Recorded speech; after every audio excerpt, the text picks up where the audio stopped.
Support for WUWM podcast comes from Hop Harvest and Vine and Good Harvest Market in Pewaukee, part of One Destination, combining farm-to-table dining, local craft beers, and organic groceries under one roof. More at goodharvestmarket.com. You're listening to Lake Effect Spotlight from WUWM, Milwaukee's NPR station. Here's one of our favorite conversations about what's happening in the city. The ARTservancy is a year-long artist residency that promotes the visionary work of both artists and conservationists. The program is a partnership between Gallery 224 in Port Washington and nature preserves throughout southeast Wisconsin. The way it works is 12 artists choose a preserve to spend time in throughout the year and then create artwork that represents what they discover. Each residency project is then exhibited at the gallery the following year. Rebecca Jabs is one of the artists in residence and is exploring the Forest Beach Migratory Preserve for her project. She's also a science illustrator based in Manitowoc. Jabs joins Lake Effect's Xcaret Nuñez for this month's Chirp Chat to learn about the history of Forest Beach and why bird migration inspires her residency project. So we're sitting on a bench together here at Forest Beach Migratory Preserve just outside of Port Washington, and you selected to participate in this residency with the Forest Beach Migratory Preserve. What makes this area a unique place to study? Well, I chose Forest Beach for several reasons, one being proximity to where I live. But more importantly, I noted that in the name, Migratory Preserve, that piqued my interest as a birder. Spending time tracking birds through migration and learning how the management of this particular preserve serves as migratory bird stopover habitat was really intriguing to me. So that's how I ended up selecting Forest Beach, which is managed by the land trust called Restoring Lands. This location has a very interesting history. You might have noticed that as you drove in, its address is on Country Club Road. That's because this land was once a golf course. And when it no longer was used as a golf course, management was taken over by Restoring Lands, and it is restored and managed primarily as migratory stopover habitat for birds. You might wonder, what does that mean? Well, we know that birds migrate. They have breeding grounds, often in the north, and then they winter in locations to the south. But what I think sometimes we don't think about as much is, what happens on that journey? What do birds need? And when they are migrating, mostly during the night, they need to make stops for food and, maybe rest, a little shelter. And locations like Forest Beach provide that critical stopover habitat that helps birds on their journey. Yeah, I am just looking at everything around me, and I just can't believe this used to be a golf course. Such like a beautiful forest. You could hear the birds chirping over us. And I could see all the different types of habitat that it provides for the birds. There's a pond, there's shrubs, tall grasses. So when you think about a golf course, it has relatively low biodiversity, a monoculture of green mown lawn. And what's really neat about Forest Beach is it has this mosaic of habitats. We have wetlands, grasslands, hardwood forest, and my favorite is the shrubby areas. You never know what those are going to turn up. It's so true. So can you walk me through your creative process, especially as a science illustrator? When you come and visit Forest Beach, what things do you take note of or pay attention to when you're walking through it? We are uniquely situated here in Wisconsin along the Mississippi Flyway, which is, a long time route that birds use during migration.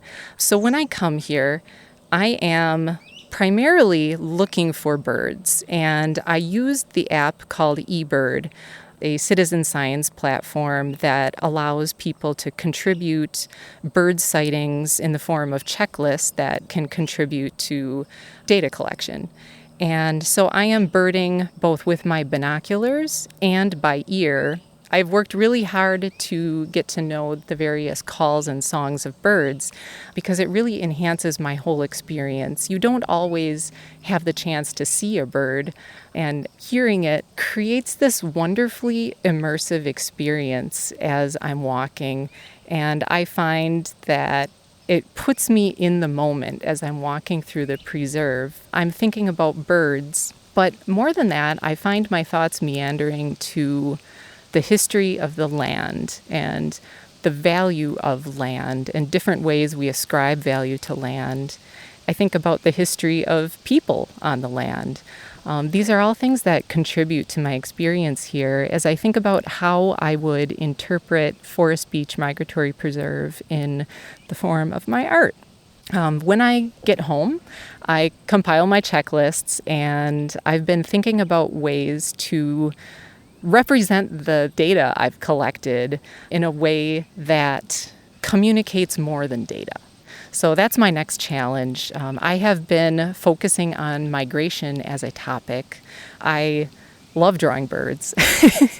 Given the choice, birds are probably at the top of my list of what I just absolutely love to draw. So I've been sketching the birds in flight, which is a time-consuming activity, but it's really a labor of love. And now what I'm doing is thinking about how to complete this project, which is still very much in the works, and represent a timeline of migration and get people to think about how much is happening in our world and in the natural community if we take the time to look. Yeah, absolutely. And I'm wondering, what are some interesting birds or interesting notes that you've taken while you've been out here observing for your project? Well, it's just been a joy to watch the seasons unfold as I hike here. I started in January, and my first checklist, doing my walking route, yielded 11 bird species. When it came to May, and I came here after a really strong migration night, the weather conditions had been just right, and there was a big influx of migratory birds. And that day I counted 66 here, and that was a really big change. But more importantly, as I watched the seasons unfold, there's a new gift, a new surprise for me to encounter. I'm interested in knowing which pieces of the habitat will yield which plants and which birds will I find there. And I feel almost as if I'm being let in on a secret when I find a bird I haven't seen and I get to observe it in its habitat for a while. That's really fun for me. So naturally, you're also studying the flora and fauna that the birds inhabit, right? So for the project that you're working on, will you mainly be using your skills as a science illustrator, or are you using different types of media? I use my training as a science illustrator as a jumping off point for the work that I create for myself, but also think about what I'm feeling in the moment when I share a moment with that bird, and how can that be represented in artwork to share the wonder and the spark of joy you feel when you're out in nature.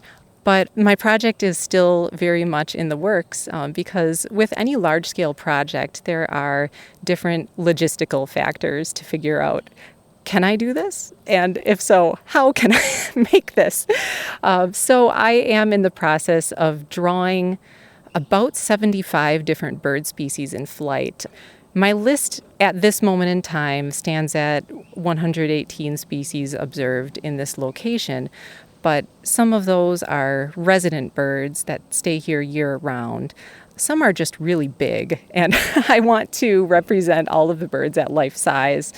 So I'm focusing on migratory songbirds in my project, and what I'd like to do is find a way to combine drawing, painting, and printmaking techniques to represent the movement of birds on a large scale at a large scale. I think one of the most surprising and rewarding sightings I've had happened on one of those big migration days in May. where I'm walking along and my eyes are focused upwards because this is where I expect to see the warblers. And I hear a very loud, familiar song coming out of a low shrub. And I stop in my tracks. That's a Connecticut warbler. And this is a species that is seldom seen, but thankfully they have a very loud and distinctive song. So what a gift that I was able to hear that song coming exactly from where you would expect it to be, low in a shrubby area, concealed from sight, but you know it's there. And I don't have to see every bird. Just knowing it's there brings me such joy, and I'm glad that this preserve, where I was at that moment, was able to provide something it needed on its journey. This bird breeds in spruce bogs and tamarack swamps in the north, and it's a species in decline. So knowing it was here and getting what it needed was a great reward. That's an incredible story. Well, I'm going to go ahead and reintroduce us just in case someone is just tuning in. I'm Lake Effect's Xcaret Nuñez, speaking with Rebecca Jabs about her artist in residency project at the Forest Beach Migratory Preserve in Ozaukee County. So, the ARTservancy is a really unique program, but when I'm listening to you tell me about everything you're working on, all I keep thinking about is, how did you get here? So, have you always had a relationship to birds and nature throughout your life? Oh, that's a great question with a sort of meandering answer. My first career was as a K-12 public school art teacher. And as a teacher, we strive to facilitate a sense of curiosity in our students, and we hope that they become lifelong learners. And I think what happened is I took my own advice. And I reached a point where there were so many things I was interested in that I decided I wanted to continue my own education. What I discovered is the Science Illustration graduate program at California State University at Monterey Bay, which I chose because what I realized is science illustration was the art I had been making all along. And once I realized that this was a field that I could explore, I knew that this was my path. And what I love is that with each project that I take, I'm learning something new. And this is actually how I became a birder. I was at the end of my year at California State at Monterey Bay completing an internship. And, I looked back home near Manitowoc, Wisconsin for an opportunity to both complete my internship and contribute something to my community. There was a new nature center, the Newstetter Nature Center, going up at Collins Marsh, which is the largest marsh area in Manitowoc County. And so I contacted them and we decided to work together to create a life-size field guide mural to the local duck species that might be encountered at Collins Marsh. I was really excited. That sounded like a fun project to complete as my internship. But the thought occurred to me that I thought there were just ducks. I didn't realize that there were so many and that I could see them so close to where I live. So what I did is I sought out an expert. I found someone who knew more than me, and I relentlessly followed them around. I decided I wanted to see all of these ducks before I painted them. The person I found, I could not have found a better mentor than Dr. Charles Sontag, a ornithologist in Manitowoc.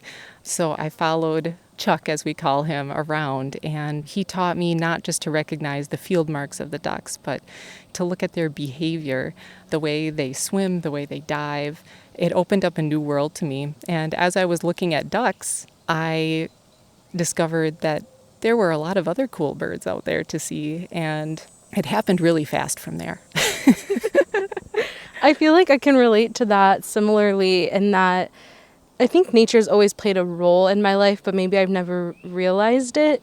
And it wasn't until I was in college that I wanted to do a story. I was in college during the pandemic that birding, was becoming popular. And I had gone on a hike with a birder, but in the dead of winter.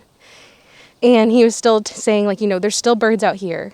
And so we're hiking together, and I just had the best time ever. And he's like showing me and teaching me, even to me at that time, a black-capped chickadee, I didn't even know what that was. So him telling me, chickadee, dee, dee, dee, and I'm learning. I'm like, that's so cool. And I said something to him, and I was like, I can't wait till I'm older to become a birder. And you know what? He humbled me and was like, why do you have to wait to be older? You could do that now. And yeah, I really started getting into birding that way. But taking a step back, I think even before college, birds have played a role in my life. Well, I have something to say about this. For me, one of the barriers was I thought that this information, being a birder, felt inaccessible. I thought that it was for people who had studied birds at a university. I didn't think that I would be able to learn this. Mm-hmm. And now as a science illustrator, I realize that part of my job is to open doors for other birders through the work that I make and help to communicate that anyone can be a birder. Birding is for everybody, and it brings a lot of joy to my life. The same can be true for anyone who has even a passing interest. And I think it also kind of circles back to the point of your art residency of the more aware people are of birds, they recognize their significance and the role that they play in our environment, right? Yeah, I think that's true. The more you know about something, the more interesting it becomes. And I keep going back to the words of Aldo Leopold as I'm walking the land here. Do we see land as a commodity belonging to us, or do we see land as a community to which we belong? I think about that a lot when I'm here at Forest Beach especially, and something that is really wonderful to me is that this was once a golf course, and what the restoration efforts here have really shown me is that it works. There are so many birds here. And then I think about, well, how can I contribute? And I've started planting native plants and trees in my own yard. And even that small patch, I think about the insect and bird life that I can now support. And I'm not really giving anything up except mowing the lawn. A good thing. Yeah. So I want to switch gears a little bit. You did talk about what made you transition into studying and becoming a science illustrator. But based on your experience, what can science illustrations reveal or convey when someone's trying to identify a bird from a field guide? One of the advantages of illustration is that you have the ability to control both the pose and the lighting of the bird. Whereas with photography, there are more variables. I have seen people take some absolutely beautiful photos of birds, and they're very skilled at what they do. And it's also hard work because the birds don't pose for us. And so both field guides with photography and illustration are both very useful for different reasons. But what I like is the ability to portray male, female, juvenile, breeding plumage, non-breeding plumage, all right next to each other without the factors of pose and lighting. And beyond identification, illustration gives us a means to describe processes beyond identification. We can have infographics that show us, migration routes and patterns, or different aspects of bird behavior, or glow-throughs, things that show us what's going on inside a bird, such as, how the woodpecker's tongue, wraps all the way around. These are the benefits of illustration. Yeah, and so when I think about the work that you do, when it comes to this project, or maybe a project for a client, what do you need to be mindful of when creating a scientific illustration, and how do you balance that with creativity?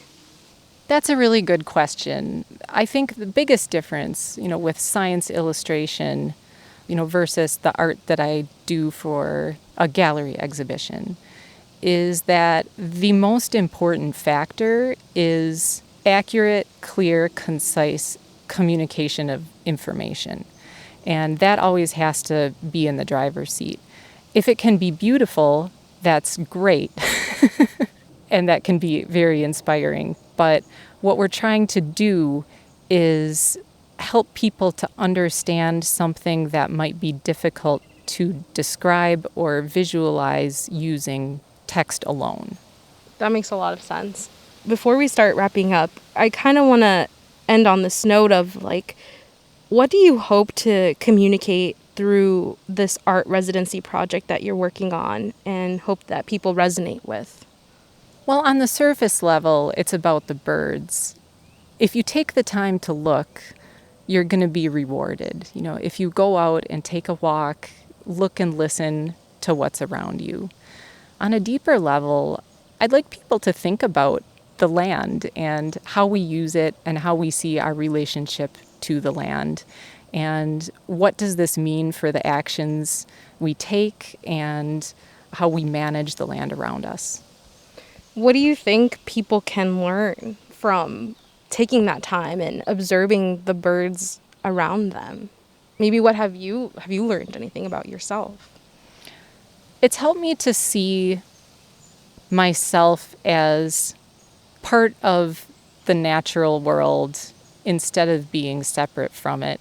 I appreciate the mindfulness I experience when I'm out on the trail with my binoculars.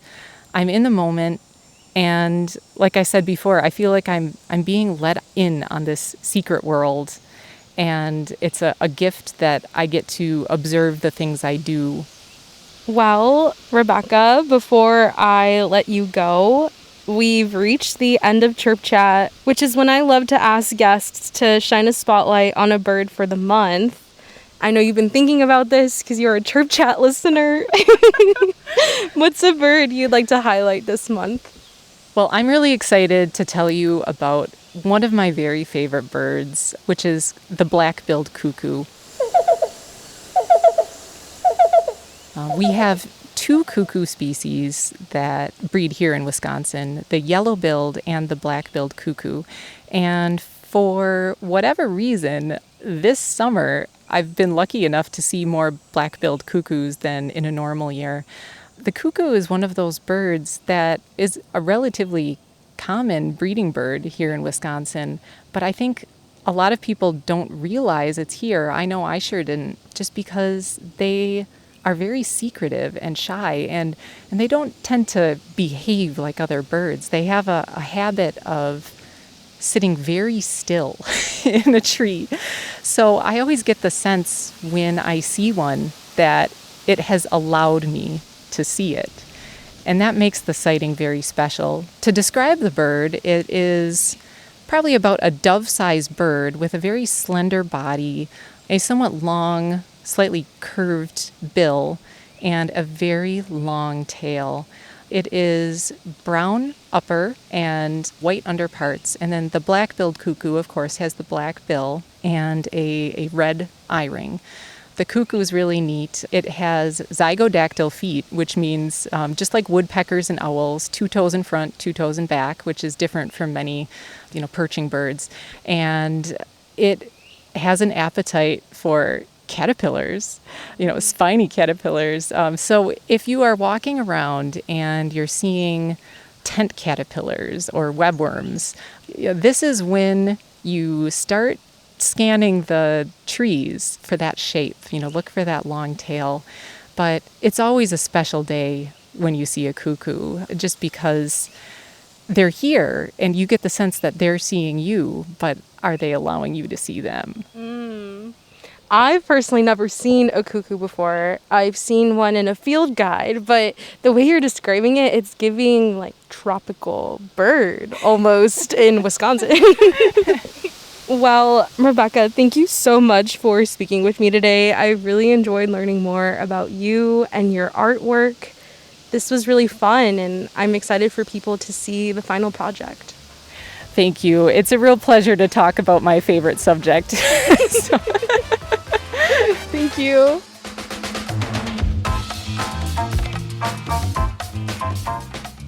Rebecca Jabs is an ARTservancy resident at Forest Beach Migratory Preserve. She's also a freelance science illustrator in Manitowoc. Jabs spoke with Lake Effect's Xcaret Nuñez for this month's Chirp Chat. You can see pictures of Jabs' artwork at wuwm.com.